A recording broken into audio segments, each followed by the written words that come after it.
hát vậy? Có ai hát không? Em hát luôn hả? Trời đất ơi. Rồi và để mở màn cho chương trình văn nghệ ngày hôm nay thì Ẩn xin gửi đến quý vị ca khúc một sáng tác của nhạc sĩ Lê Hữu Hà. Bài hát được mang tên Đừng Trách Người Ơi. Xin quý vị cùng lắng nghe.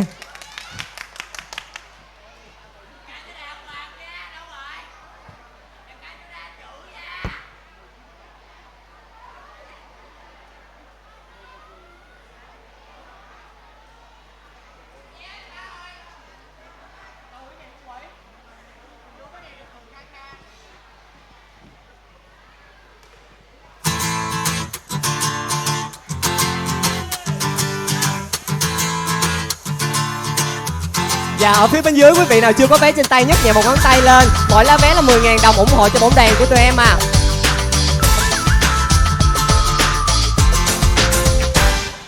Đừng tránh người ơi, tội thân em, làm sao bắt con tim vâng lời.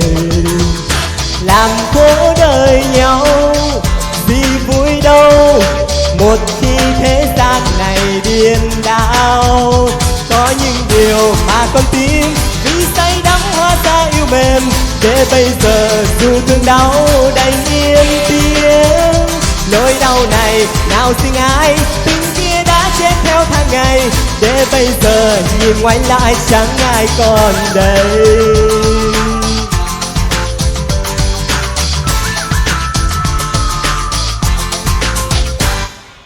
Đừng hỏi vì sao mình yêu nhau, nào ai biết đâu mây xanh màu.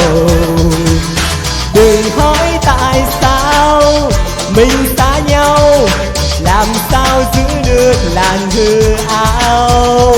Giữa cuộc đời tựa chim bao, đầy cay đắng lẫn ngọt ngào, biết nơi nào để con tim dại khờ nương náu. Xin trả lại cũng chẳng sao, từng câu nói yêu thương ban đầu, mơ đã tan, mộng đã tan, chẳng ngờ gì nhau.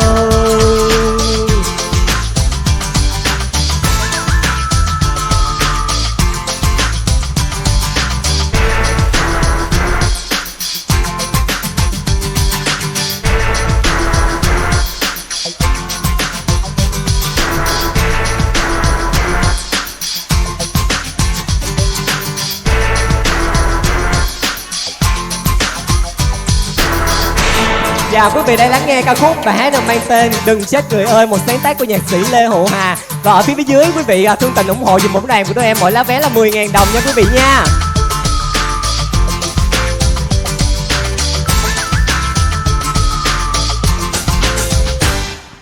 Đừng hỏi vì sao mình yêu nhau, nào ai biết đâu mây xanh màu.